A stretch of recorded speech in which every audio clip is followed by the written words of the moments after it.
హైకోర్టులో double bench, single bench, constitutional bench అని ఇలా వింటూ ఉంటాం కదా. అసలు ఈ సింగిల్ బెంచ్, డబుల్ బెంచ్ అంటే ఏంటి అనేది తెలుసుకుందాం.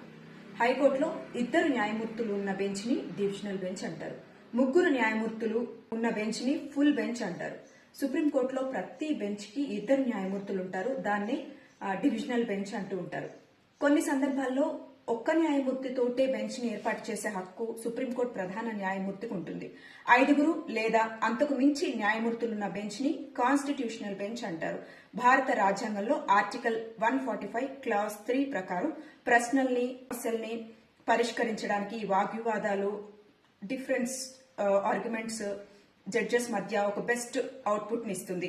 అంటే ఈ భారత రాజ్యాంగ ధర్మాసనాన్ని ఏర్పాటు చేయడం, ఇది లాస్ట్ కేశవానంద భారతి కేసులో 13 జడ్జెస్ తో కూడిన ధర్మాసనాన్ని ఏర్పాటు చేయడం జరిగింది.